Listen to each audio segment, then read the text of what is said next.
All my questions have been asked already. I wanted to be first. Get out. The last time I was in the hot seat was 4 months ago in San Antonio. And I was the one who, you said, kind of doubted the universe. And at some point, I would want to put aside my doubt. And then everything in my vibrational escrow would come to me. I've seen some things. I've seen some miracles in my life in the last 4 months. And I wanted to ask you if what I saw was real, because it was amazing. My 2 boys are very good about being able to manifest things into their lives, small things, especially things that are lost. My son lost a folder for school, and we couldn't find it. For about 24 hours, we couldn't find it. And then he got sick. He stayed home. He was sitting on the couch. I had the Bose stereo system right next to him. And it was literally like a foot away from him. And I thought, wow, this will be a cool time to let him hear me speaking to you on the CD, on the Abraham CD. So I put the CD in, and I turned for a brief moment, right? And he says to me, Dad. And I look, and the folder was right there between the stereo system and him. And he said, how did this get here? And I was like, I don't know. And he's like, did you put it here? And I said, no. Did you put it there? No. So it literally appeared out of nowhere. We have had things like that happen in our house, but I thought it was because of my mom. She croaked 6 years ago. And she's done a lot of things for my kids, but this was different because it answered my question, which is, do things get moved into place, or can they just manifest out of the clear blue sky? And then I hear things like these spiritual gurus or teachers on the law of attraction, like on the Oprah Winfrey show, where they say, you cannot just go into your room and meditate and expect things to just appear out of nowhere. They'll come and they'll take your furniture away. And so my question is... If you meditate on that long enough, they probably will. Exactly. So my question is, what happened there? Was it real? Did it really happen? Because my son and I saw it happen before so we know that it's real. I just wanted to confirm it with you. Why is everyone laughing about that? Well, because you contradicted yourself. You said, okay. I know that it's real. I know that it really happened, but I need confirmation, which means I don't really know. I want to know. I hope to know. I would like to know. And it's all right. That's how you come to know. Words don't teach. It is only through life experience that you learn, that you come to know. So you've provided a wonderful basis for a lot of things that we think those who are wanting to understand the laws of the universe and the power of your own creation will benefit from. We want to start in a very basic place by saying to you that anything that you have identified that you desire, you have the ability to bring it about. And if you will let go of trying to dictate the way through which it comes. What goes wrong with most people when they say, I want such and such, I want to find the folder, or I want whatever it is. Right. What goes wrong with most people is that they say, I want it, but I don't know how it will come, when it will come, where it will come from, who will bring it. And since they don't know the answers to those questions, and those questions are pulsing very strong within them, then those questions cause them to activate a vibration that keeps them from discovering what they're looking for. Esther has had so many experiences where she's looking for something. The thing that comes up the most often is, I've lost my beautiful pen. I've lost my beautiful pen. And for the time that that's active in her vibration, it could be right under her nose and she could not see it. And this is the thing that we really want you to hear. What you see is a translation of vibration. What you see with your eyes is a translation of vibration. That's why you see. What you hear is a translation of vibration.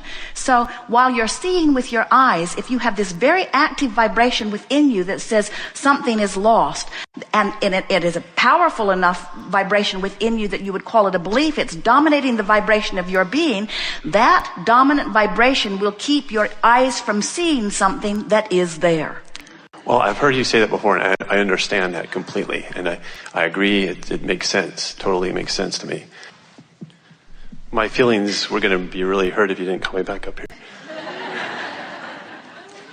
You think you're talking to your mother?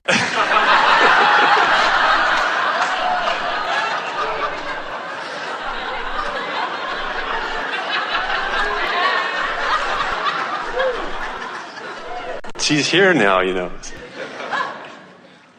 The Oprah show and others. I'm hearing on the radio law of attraction. It's just spreading like wildfire from what I see. And that's wonderful. It's terrific. And I'm wondering, where is this going to? Because in an ideal situation, if everybody on earth believed in the law of attraction and in the power that we all have, there would be no need to steal. There would be no need for police departments. There would be no need for worrying about getting sued. There's another piece that needs to come into place. Now, law of attraction has been around for a very long time. In other words, it isn't easy to keep law of attraction a secret any more than you could keep gravity a secret. Right. In other words, it is happening. So let's take your premise that everybody learns about law of attraction. And we agree with you. We think that is a wonderful thing. But there's another piece that we really are enthusiastically anticipating coming into place too. And that is an understanding that it's all right for others to utilize law of attraction to attract whatever it is that they are wanting. In other words, you're right. If everyone understood that this is a powerful universe and that everyone can get what they want, then there would be no attention to shortage. No one would be feeling competitive. There would not be a sense of lack or loss. Everyone would just focus upon what life has caused them to want and line up with it. And you are absolutely right. The universe would yield to every single person. But that's happening now anyway. Right. We do not see the problems of your planet because people are not understanding law of attraction. The problems of your planet are because people are pushing against the things that others believe that it's right to want. What we're looking forward to, the awakening that is really evident and coming, is when individuals come to an awareness that they are the creator of their experience and that the universe is yielding to them, and that in all of this diversity there is value, because out of the variety you are able to choose what you want, and once you have chosen what you want, then you're wanting to give your undivided attention to what you want. And it is then that you will find people living harmoniously among one another. Right. I was a Jehovah's Witness for 20 years, and we used to, preach from door to door about the good news of the kingdom and how there would be this paradise earth at some point. And that was my whole desire, my whole life, was to find that. But you see, here's where we differ from what your premise is with this. And you can get this right now, and when you do, you're going to feel as wonderful as we do. Yeah. And that is, that paradise is already here. I understand. In other words, most people really think that the paradise on earth is when everyone comes to agreement. There will never be a time when everyone will come to an agreement, and if that could be, then motion forward would cease. We want you to understand that it is your diversity that causes you to have a platform from which to want, and it is that desire that causes the expansion. Right. You see. So that's what I'm in total agreement with that. You took the words out of my mouth. But hear us, because this is really important, and we don't think you're quite there yet, so we're just going to hammer it home a little bit more. Okay. And that is, when we say the paradise is now, we mean in that you have to be able to look at someone who wants something that you don't want, or is doing something that you don't want, and you have to understand that your happiness does not depend upon making them stop it. Your happiness is not dependent upon what anybody else does. And in the premise of your statement, it still sounds like that matters. In other words, whenever you say, oh, something's going to sweep the earth and it's going to change the earth and it's going to make the earth better, then you're still living that conditional love that gets you nowhere. You have to accept that the paradise is now, and that the diversity is part of the paradise, and from it you choose what you want and you give your undivided attention to it, and law of attraction gives to you whatever it is you are asking for, but you stay out of the game of trying to decide what's right for anybody else to want. Right. That's paradise. Right.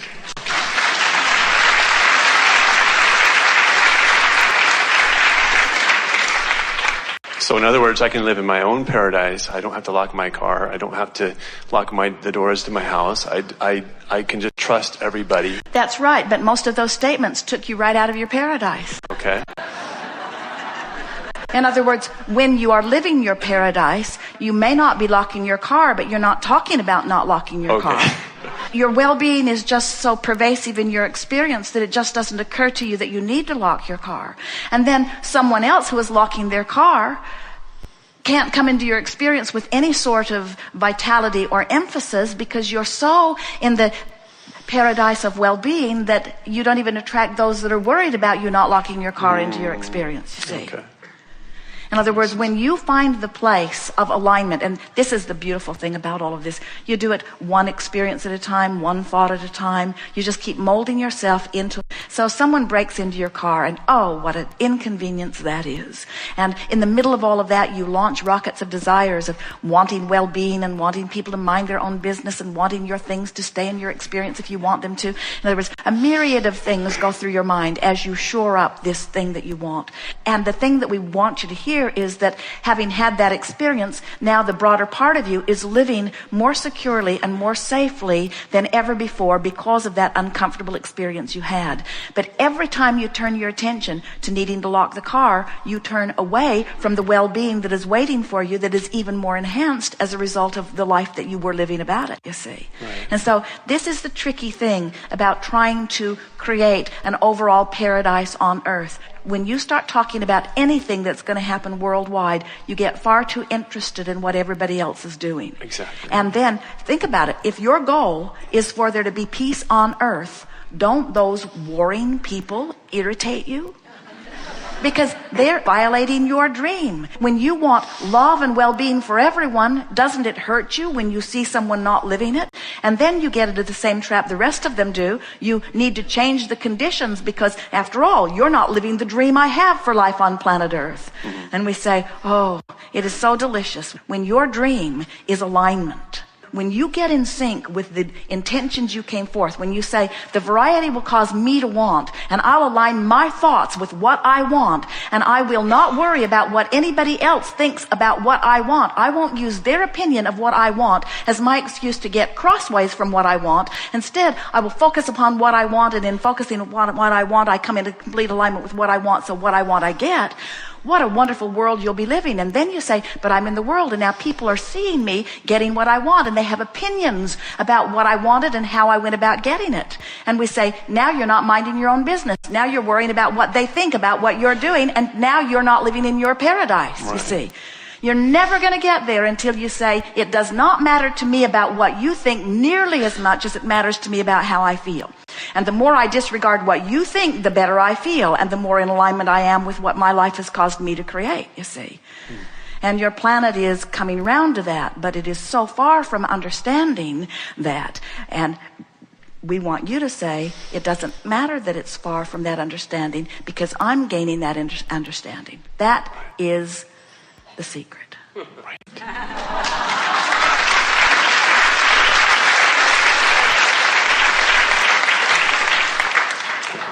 That's great. Thank you so much for that.